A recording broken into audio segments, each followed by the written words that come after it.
رسول اللہ الصلاۃ والسلام علیک یا حبیب اللہ الصلاۃ والسلام علیک یا نبی اللہ صلی اللہ تعالی علیہ وسلم۔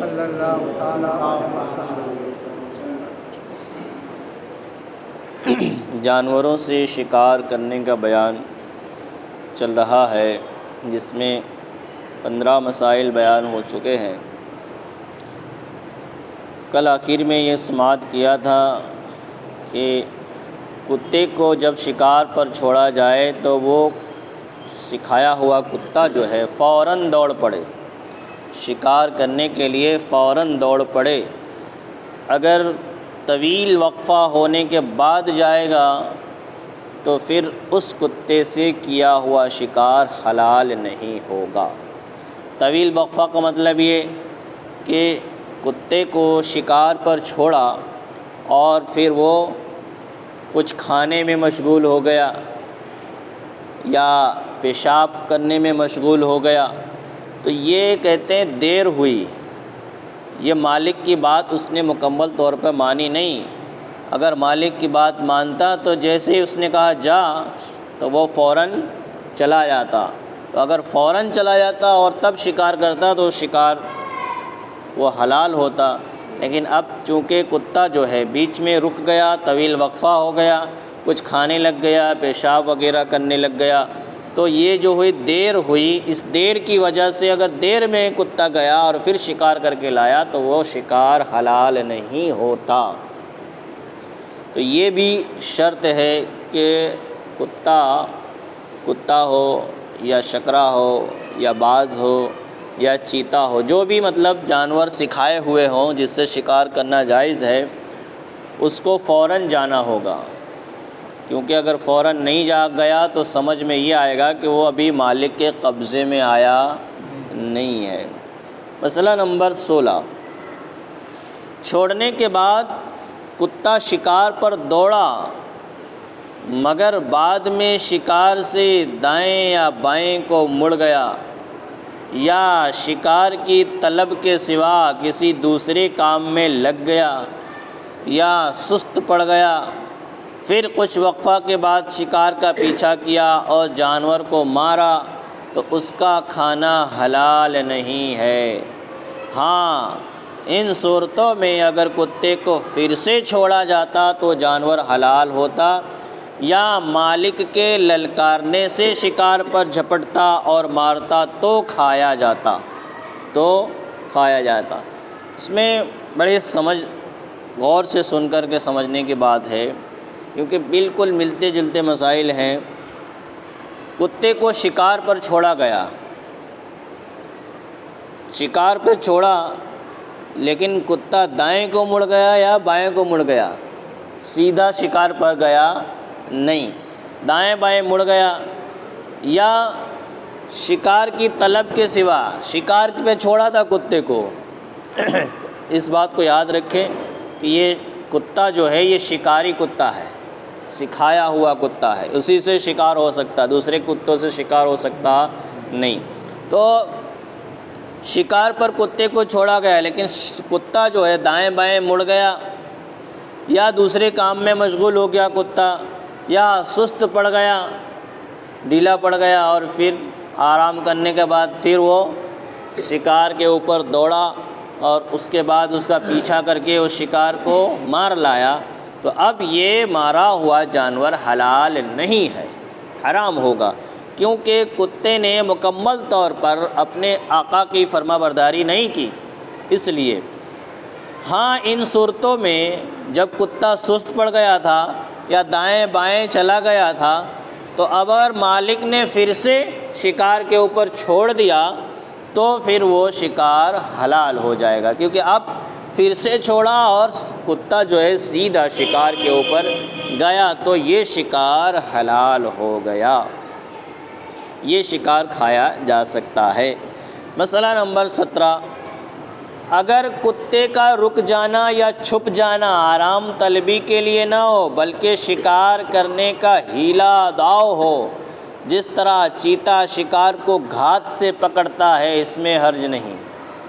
ابھی جو آپ نے مسئلہ سنا اس سے بالکل ملتا جلتا یہ مسئلہ بھی ہے کہ کتا اس میں بھی دائیں بائیں کو گیا یا ادھر ادھر چھپا یا سست پڑ گیا، ایسا ہی مسئلہ یہ کہ اب کتے کو شکار پر چھوڑا لیکن کتا جو ہے اپنے آرام کے لیے نہیں رکا، اپنے آرام کے لیے نہیں چھپا، بلکہ ایک شکاری جانور کا جو شکار کرنے کا طریقہ ہوتا ہے کہ وہ شکار کو چھپ کر کے شکار کرتا ہے۔ جیسے کہ چیتا جو شکار کرتا ہے وہ سامنے شکار کرتا نہیں، بلکہ دیکھتا ہے کہ شکار کہاں آ رہا ہے تو وہاں سے وہ پہلے سے گھات لگا دیتا ہے۔ گھات لگانے کا مطلب ہوتا ہے چھپ جاتا ہے۔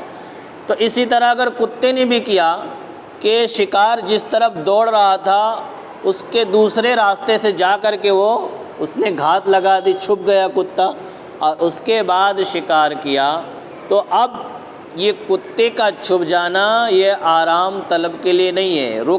کتا جو رکا ہے یہ اپنے آرام کے لیے نہیں رکا، بلکہ مالک نے جو حکم دیا تھا شکار کرنے کا، اسی شکار کو کامیاب بنانے کے لیے یہ چھپ کر کے وہ شکار کر رہا ہے، تو یہ شکار جو ہے جائز ہے۔ جس طرح چیتا جو ہے، چیتے کو آپ نے سکھا دیا شکار کے لیے، تو اب وہ چیتا ڈائریکٹ وہ شکار نہیں کرتا بلکہ وہ چھپ کر کے جاتا ہے اور شکار کرتا ہے۔ یہ شکار جو ہے یہ کئی شہروں میں نہیں ہوتے، یہ جنگلوں میں ہوتے ہیں، تو جنگلوں میں جنگل جھاڑی ہوتے ہیں تو وہاں پہ چھپ کر کے شکار کیا جاتا ہے۔ مسئلہ نمبر 18، شکار اگر زندہ مل گیا۔ اب یہ بھی بہت پوائنٹ کی بات ہے۔ ابھی تک تو آپ نے سنا کہ کتے کو شکار پہ چھوڑا، کتے نے مار ڈالا شکار کو، تو وہ شکار کیا ہو گیا؟ جائز ہو گیا، حلال ہوگا۔ آپ نے بسم اللہ بول کے چھوڑا، سکھایا ہوا کتا ہے تو اس وجہ سے وہ شکار کیا ہو گیا؟ حلال ہو گیا۔ لیکن اب یہ بات ہے کہ شکار کو پکڑا گیا لیکن وہ مرا نہیں ہے، اور مالک یعنی جس نے جو شکار کر رہا ہے وہ مالک وہاں پر پہنچ گیا، تو اب اس کا پہنچ جانے کی وجہ سے وہ اب اگر جانور مر جائے گا تو وہ حلال نہیں ہوگا، کیونکہ اب جب زندہ پا لیا ہے اسے تو اب ذبح کرنا ضروری ہو گیا۔ مالک نے جب زندہ پا لیا اسے تو اب ذبح کرنا ضروری ہو گیا۔ وہی مسئلہ ہے اس کے اندر کہ شکار اگر زندہ مل گیا اور ذبح کرنے پر قدرت بھی ہے، یعنی قادر بھی ہے، ذبح کر بھی سکتا ہے، تو اب اسے ذبح کرنا ضروری ہے۔ زکوٰۃ اضطراری مجبوری کی صورت میں ہے اور یہاں مجبوری نہیں ہے۔ زکوٰۃ اضطراری کسے کہتے ہیں؟ کل بھی میں نے بتایا تھا کہ زکوٰۃ اضطراری کا مطلب مجبوری کے طور پر ذبح مانا جانا، ذبح مان لیا جائے، حلال مان لیا جائے۔ کیسے؟ کہ کتے کو شکار پہ چھوڑا اور کتے نے شکار کو مار ڈالا، تو اب مالک تو وہاں تک پہنچ نہیں سکتا کہ وہ جائے اور اسے ذبح کرے، تب جا کے وہ، ابھی مالک وہاں پہنچا نہیں، اس سے پہلے کتے نے تو شکار کر کے اسے مار ڈالا۔ تو اب جو مار ڈالا ہے تو یہ بسم اللہ بول کے چھوڑا تھا، سکھائے ہوئے کتے کو چھوڑا تھا، تو یہ جو اس نے مار ڈالا ہے اسی کو کہتے ہیں زکوٰۃ اضطراری۔ یعنی یہ یوں سمجھا جائے گا کہ ذبح کیا گیا ہے، یہ کیا سمجھا جائے گا کہ ذبح کیا، اسے کہتے ہیں زکوٰۃ اضطراری، یعنی مجبوری کے طور پر ذبح ہونا۔ تو اگر کتے نے مار ڈالا تو وہ ہوا مجبوری طور پر ذبح، لیکن اب تو کتے نے شکار کو پکڑ کے رکھا ہے اور شکار ابھی زندہ ہے، تو جب زندہ ہے تو اب زکوٰۃ اضطراری کا اعتبار نہیں ہوگا بلکہ حقیقت میں ذبح کرنا پڑے گا، تب جا کر کے وہ حلال ہوگا۔ اور اگر جانور اس کو زندہ ملا مگر یہ اس کے ذبح پر قدرت نہیں رکھتا کہ بھائی جانور تو زندہ مل گیا لیکن اب ذبح پر قدرت نہیں ہے، قادر نہیں ہے کہ نہیں کر سکتا، ذبح نہیں کر سکتا کہ وقت تنگ ہے، یعنی اب وہ مرنے والا ہے، یعنی قریب وہ جانور کیا ہے؟ مرنے والا ہے، تو اب اس وقت اس کے پاس اتنا ہتھیار نہیں ہے یا ذبح کرنے کا آلہ موجود نہیں ہے، اس وجہ سے اس کی زندگی بہت کم باقی رہ گئی ہے، تو یہ ہوا قدرت نہیں ہے، یہ کیا ہوا؟ قادر نہیں ہے۔ اور اگر قادر ہو یعنی وہ ذبح کر سکتا ہے، اس کے پاس چھری وغیرہ بھی ہے اور جانور ابھی زندہ بھی ہے، تو اس کو ذبح کرنا ضروری ہے۔ بغیر ذبح کے اگر مر گیا تو پھر وہ جانور حلال نہیں ہوگا۔ یہ کب کی بات ہے؟ جب ساری چیزیں موجود ہو، یعنی اس کے اندر طاقت بھی ہو ذبح کرنے کی، ذبح کرنے کا آلہ بھی موجود ہو، اور اس کی زندگی بھی ابھی باقی ہو شکار کی۔ اس کی دو صورتیں ہیں، یعنی اس کا دو طریقہ ہے کہ اگر جانور میں حیات اتنی باقی ہے جو مذبوح سے زیادہ ہے تو حرام ہے، یعنی ذبح کرنے میں جتنا ٹائم لگے گا اس ٹائم سے زیادہ اس کی زندگی ہے۔ مثال کے طور پر 2 منٹ ذبح کرنے میں لگے گا اور ابھی جانور 5 منٹ تک زندہ رہ سکتا ہے، 5 منٹ تک زندہ رہ سکتا ہے۔ 2 منٹ میں ذبح کر سکتا تھا، سب چیزیں بھی موجود تھی، لیکن زندگی ہوتے ہوئے اس نے ذبح نہیں کیا، 5 منٹ کا ٹائم تھا اس کے پاس، پھر بھی اس نے ذبح نہیں کیا اور جانور مر گیا، تو کہتے ہیں اب یہ حرام ہو جائے گا۔ کیا ہو جائے گا؟ حرام، کیونکہ ذبح کرنے کا ٹائم تھا اور ذبح نہیں کیا۔ تو اگر حیات اتنی باقی یعنی زندگی اتنی باقی ہے جو مذبوح سے زیادہ ہے، یعنی ذبح میں جو ٹائم لگتا ہے اس سے زیادہ ہے، تو اب وہ جانور حرام ہے۔ ورنہ جائز ہے۔ ورنہ جائز ہے کا مطلب زندگی بہت کم ہے، 2 منٹ ذبح کرنے میں لگے لیکن مرنے میں بھی 1 ہی منٹ باقی ہے۔ ایک مثال کے لیے بتا رہا ہوں کہ بہت کم وقت ہے مرنے کے لیے، تو اب اگر مر بھی گیا تو وہ حلال ہو جائے گا۔ وہ کیا ہو جائے گا؟ حلال ہو، کیونکہ ذبح کرنے کا ٹائم سے نہیں ملا، ذبح کرنے کا وقت اس کے پاس نہیں تھا۔ اسی کو کہتے ہیں قدرت نہیں تھی۔ جب قدرت نہیں تھی تو پھر وہ حلال ہو گیا۔ مسئلہ نمبر 19، شکار تک پہنچ گیا ہے مگر اسے پکڑتا نہیں ہے۔ شکار مل گیا، جس کتے کے ذریعے سے شکار کیا تھا، کتے نے شکار کو مارا نہیں، یعنی جان سے نہیں مارا، اور شکار کو پکڑ کے رکھا ہے، اور مالک وہاں تک پہنچ گیا، شکار تک پہنچ گیا مگر اسے پکڑتا نہیں ہے۔ ابھی مالک اسے پکڑتا نہیں ہے۔ اگر اتنا وقت ہے کہ پکڑ کر ذبح کر سکتا تھا مگر کچھ نہیں کیا، یہاں تک کہ مر گیا تو جانور نہ کھایا جائے۔ جب پکڑنے کا بھی ٹائم تھا، ذبح کرنے کا بھی ٹائم تھا، اور پکڑا نہیں، ذبح نہیں کیا اور جانور مر گیا، تو کہتے ہیں اب اس جانور کو نہ کھایا جائے۔ اور اگر وقت اتنا نہیں ہے کہ ذبح کر سکے تو حلال ہے۔ اگر اتنا وقت نہیں ہے کہ ذبح کر سکے تو حلال ہے۔ اگر اتنا وقت نہیں ہے کہ ذبح کر سکے اور اسی میں وہ مر گیا تو وہ جانور حلال ہو جائے گا۔ کہنے کا مطلب یہ کہ اگر ذبح کرنے کی قدرت ہو، ٹائم ہو، تو ذبح کرنا ضروری ہے۔ ایسے ہی مر گیا تو پھر حلال نہیں ہوگا۔ مسئلہ نمبر 20، کتے کو شکار پر چھوڑا، اس نے ایک شکار مارا پھر دوسرا مارا، دونوں حلال ہیں۔ ایک شکار کو مارا اس کے بعد دوسرے شکار کو بھی مارا تو دونوں حلال ہیں۔ اور اگر پہلا شکار کرنے کے بعد دیر تک رکا رہا، کتا دیر تک رکا رہا، پھر دوسرا مارا، تو اب دوسرا والا حرام ہے کہ پہلے شکار کے بعد جب وقفہ ہوا تو شکار پر چھوڑنا دوسرے کے بارے میں نہیں پایا گیا۔ ایک پہ چھوڑا تھا اور ایک ساتھ اس نے دونوں کو 2 کا شکار کیا تو دونوں حلال ہو گئے، لیکن ایک پہ چھوڑا، ایک کا شکار کیا، اس کے بعد کتے نے تھوڑی دیر آرام کیا،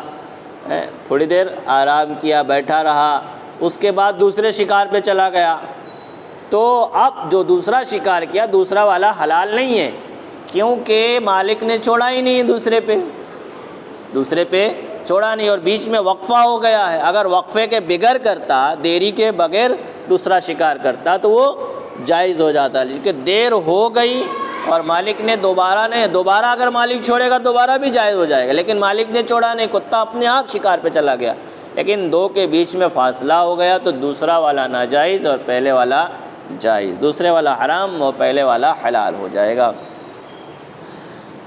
مسئلہ نمبر 21، معلم کتے کے ساتھ دوسرے کتے نے شرکت کی جس کا شکار حرام ہے. معلم کتا یعنی سکھایا ہوا کتا، اور دوسرا کتا ہے مطلب جو سکھایا ہوا نہ ہو، یا سکھایا ہوا ہو لیکن وہ کتا مجوسی کا ہو، دیوبندی کا ہو، کافر کا ہو، تو اس کو تو بسم اللہ بول کے چھوڑے تو بھی ناجائز ہوتا ہے. تو وہی ہے کہ معلم کتے کے ساتھ دوسرے کتے نے شرکت کی، سکھائے ہوئے کتے کے ساتھ دوسرا کتا شریک ہو گیا جس کا شکار حرام ہے، مگر اس نے شکار کرنے میں شرکت نہیں کی ہے، بلکہ یہ کتا گھیر گھار کر شکار کو ادھر لایا اور پہلے ہی کتے نے شکار کو زخمی کیا اور مارا ہو تو اس کا کھانا مکروہ ہے. کتے جس سکھائے ہوئے کتے کو شکار پر بھیجا تھا اس نے تو شکار کیا ہی ہے، لیکن شکار کو گھیر کر کے کون لایا ہے؟ وہ دوسرا والا کتا گھیر کر کے لایا ہے شکار کو. اس کے بعد اس والے کتے نے شکار کیا تو یہ شکار کیا ہے؟ مکروہ ہے، کیونکہ دوسرا کتا اس میں شریک ہوا. بھلے اس نے شکار نہیں کیا لیکن مدد تو کی ہے، تو اس لیے وہ کیا ہوا؟ کھانا مکروہ ہے. اور اگر دوسرا کتا گھیر کر ادھر نہیں لایا، دوسرا والا کتا ہے نا جس کا شکار حرام ہے، وہ کتا گھیر کر نہیں لایا بلکہ اس نے پہلے کتے کو دوڑایا اور اس نے شکار کو دوڑا کر زخمی کیا اور مارا، تو یہ شکار حلال ہے. یعنی دوسرے والا کتا جو ہے اس نے نہ گھیر کر کے لایا شکار کو اور نہ ہی شکار پہ حملہ کیا، بلکہ اسی کتے نے جس کو شکار پہ چھوڑا گیا تھا اسی کتے نے شکار کو گھیرا بھی اور شکار کو زخمی کر کے مارا بھی. تو اب شکار کس نے کیا؟ سکھائے ہوئے کتے نے شکار کیا، تو یہ شکار حلال ہوگا، حرام نہیں ہوگا، کیونکہ دوسرے والے نے شکار نہ گھیر کر کے لایا، گھیر کر کے لائے گا تو کھانا مکروہ ہے. ٹھیک ہے، اگر شکار کر ہی لے دونوں مل کر کے شکار کریں تو حرام ہے. لیکن یہاں پہ شکار دوسرے والے مسئلے میں کیا ہوا کہ خود ہی نے کیا ہے، خود ہی گھیر کر کے لایا اور خود ہی نے شکار کیا ہے. مسئلہ نمبر 22. یہ مسائل جو ہیں تھوڑے آپ کو ٹف لگیں گے، لیکن یہ ذبح کے مسائل ہیں. یوں سمجھو جانور کب حلال ہوتا ہے کب حرام ہوتا ہے. کافر اگر ذبح بھی کر دے تو حرام ہوتا ہے، دیوبندی ذبح بھی کر دے تو حرام، بسم اللہ بول کے بھی ذبح کرے تو بھی حرام. ٹھیک ہے، مجوسی ذبح کرے تو بھی، کافر ذبح کرے تو بھی حرام. تو ذبح یہاں پہ نہیں دیکھا جائے گا، کس نے ذبح کیا وہ دیکھا جائے گا. اسی طرح یہاں شکار میں بھی صرف شکار نہیں دیکھا جائے گا، کس نے شکار کیا وہ دیکھا جائے گا، کس نے شکار کروایا وہ بھی دیکھا جائے گا. اگر سکھائے ہوئے ہی نہیں کتے نے شکار کیا لیکن بھیجا وہابی دیوبندی نے، کافر نے کتے کو بھیجا تو وہ شکار حرام ہوگا، حلال نہیں ہوگا. ٹھیک ہے، اگرچہ بسم اللہ بول کے بھیجا ہو، بسم اللہ بول کے ہی بھیجا ہو تو بھی وہ حرام ہوگا، کیونکہ اس میں بھی سنی صحیح العقیدہ ہونا ضروری ہے. مسئلہ نمبر 22. اب دیکھیے وہی بسم اللہ والی بات آئی. مسلم نے کتے کو بسم اللہ پڑھ کر چھوڑا، مسلمان نے کتے کو بسم اللہ پڑھ کر شکار پر چھوڑا، اس نے شکار کو جھنجھوڑا، کتے نے شکار کو جھنجھوڑا یعنی پٹک دیا ادھر ادھر کر کے، اور پھر اچھی طرح زخمی بھی کر دیا، شکار کو اچھی طرح زخمی بھی کیا. اس کے بعد پھر حملہ کیا اور مار ڈالا. پہلے جھنجھوڑا، پھر حملہ کیا اور پھر شکار کو مار ڈالا، تو یہ شکار حلال ہے. یہ شکار کیا ہے؟ حلال ہے، کیونکہ زخمی کر کے مارا ہے. تو یہ بھی شرط ہے کہ زخمی کر کے شکار کو مارے تو حلال ہوگا، صرف دبوچ کے مارنے سے حلال ہوتا نہیں ہے. اسی طرح اگر دو کتے چھوڑے، ایک نے اسے جھنجھوڑا، دوسرے کتے نے مار ڈالا، یہ شکار بھی حلال ہے. ٹھیک ہے، لیکن دو کتے کس نے چھوڑے؟ مسلمان ہی نے چھوڑے ہوں، سکھائے ہوئے کتے ہی ہوں تو حلال ہے. تو بھلے ایک نے جھنجھوڑا اور ایک نے زخمی کیا تو اب یہ شکار کیا ہوگا؟ حلال ہوگا. یوں ہی اگر دو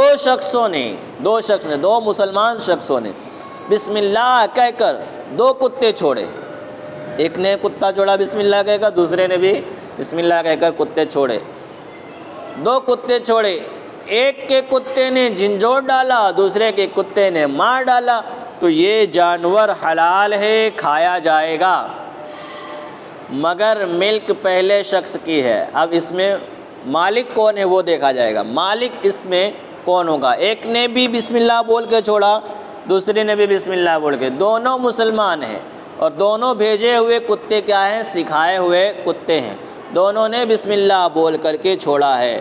تو اب جو جانور شکار کیا گیا ہے اس کا مالک کون؟ تو کہتے ہیں پہلے والا شخص جس نے پہلے بسم اللہ پڑھ کر کے کتے کو چھوڑا ہے وہ اس کا مالک ہے، کیونکہ پہلے نے جب اسے گھائل کر دیا، پہلے والے کتے نے جب شکار کو گھائل کر دیا اور بھاگنے کے قابل ہی نہیں چھوڑا، اور اسی وقت اس کی ملک وہ ہو چکا تھا، جب اس کے کتے نے اسے شکار کو بھاگنے کے قابل نہیں چھوڑا تو وہ اس کا مالک ہو گیا، اس شکار کا وہ مالک ہو گیا۔ اس کے بعد دوسرا کتا اس میں شامل ہوا تو پھر دوسرا اس کا مالک نہیں ہوگا، پہلے والا ہی مالک ہوگا، کیونکہ شکار کو پہلے والے کتے نے کیا ہے۔ مسئلہ نمبر 23، ایک کتے نے شکار کو پچھاڑ لیا اور شکار کی حد سے خارج ہو گیا، اب اس کے بعد دوسرے شخص نے اسی جانور پر اپنا کتا چھوڑا اور اس کتے نے مار ڈالا، حرام ہے، کھایا نہ جائے، کہ جب وہ جانور بھاگ نہیں سکتا تھا تو اگر موقع ملتا تو ذبح کیا جاتا، ایسی حالت میں زکوٰۃ اضطراری نہیں ہے، لہٰذا حرام ہے۔ ایک آدمی نے کتا چھوڑا، شکار کیا، شکار کو زخمی کر دیا، یعنی اتنا زخمی کیا کہ اب وہ بھاگنے کے لائق نہیں ہے، لیکن ابھی شکار زندہ ہے، شکار کیا ہے؟ ابھی زندہ ہے۔ اب اسی میں دوسرے آدمی نے بھی اپنا کتا چھوڑ دیا، اب یہ دوسرا کتا گیا تو اس نے اس کو مار ہی ڈالا، دوسرا کتا جو گیا اس نے شکار کو مار ہی ڈالا، تو اب اس کو نہ کھایا جائے، اس جانور کو نہ کھایا جائے، کیونکہ جب پہلے والے کتے نے شکار کیا تھا اور اس کو بالکل زخمی کر دیا تھا، بھاگنے کے قابل نہیں چھوڑا تھا، تو اب مالک اسے ذبح کرتا، اتنا وقت تھا کہ وہ آ کر کے اسے ذبح کرتا، لیکن دوسرے کتے نے آ کر کے اسے مار ڈالا ہے، تو اب مرے ہوئے کو یعنی اب بالکل قبضے میں آ گیا تھا، اس کو اس نے کیا کیا؟ مار ڈالا، تو یہ کھایا نہ جائے، کیونکہ زکوٰۃ اضطراری یہاں پہ نہیں پایا گیا۔ زکوٰۃ اضطراری آپ سمجھ گئے، زکوٰۃ اضطراری مجبوری کی حالت میں جسے ذبح مانا جاتا ہے وہ زکوٰۃ اضطراری ہے۔ تو اب دوسرے والے کتے نے جب مار ڈالا تو یہ زکوٰۃ اضطراری نہیں، ہاں اگر پہلے والا مار ڈالتا تو وہ زکوٰۃ اضطراری میں ہو جاتا ہے، جانور حلال ہو جاتا، کہ پہلے والے نے شکار کر کے چھوڑ رکھا تھا، ابھی شکار زندہ تھا اور دوسرے نے آ کر کے اسے مار ڈالا، تو اب یہ شکار حرام ہو جائے گا۔ لہٰذا اس طریقے کا شکار جو ایک بار ہو گیا اس کے بعد دوسرے کتے نے کیا تو وہ شکار کیا ہوگا؟ حرام ہوگا۔